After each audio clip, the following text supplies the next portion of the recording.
dusome Yesaya 43 bere ku murongo wa mbere.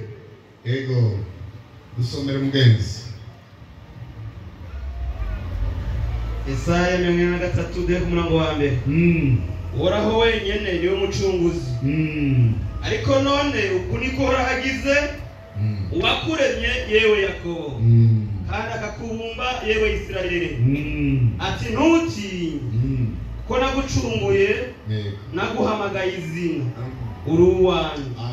Niwaca mu mazi nzoba ndi kumwe nawe, no mu nzuzi ntizizokurengera.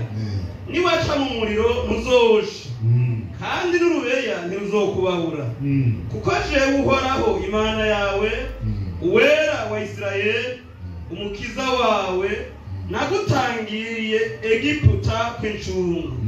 Ethiopia na Seba naheje ku bwawe, kuko wabaye igiciro kinini mu nyonga zanje, n'umubahwa nanje nkagukunda. Nico gitumye nzohera abantu ku bwawe n'amahanga ku bugingo bwawe. Ntutinye, kuko ndi kumwe nawe.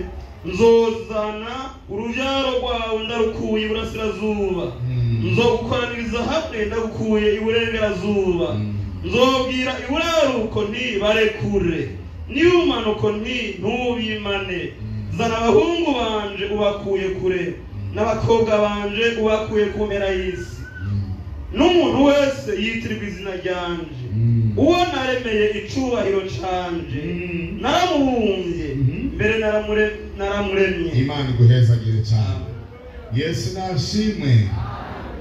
Naya majambo tumaze gusoma hano cyangwa dusomewe ari muri kino mungundire mu nyongera kaje kuri iyi numvise ibisa kaje kari hejuru gusumba iyi bica bituma ariko ndi muyigumizemo murumva kwijwi atakenga.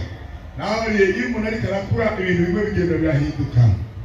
Hanyuma rero Yesaya yanditse aya majambo n'umuhanuzi akomeye ari muri abahanuzi bavuga muri Bibiliya, abo bita abahanuzi bakuru. Nabariye ngiri kumwe namwe yuko igituma babita abahanuzi bakuru nuko bashoboye kwandika byinshi ariko kandi bagakora no mu gihe kirekire cyane.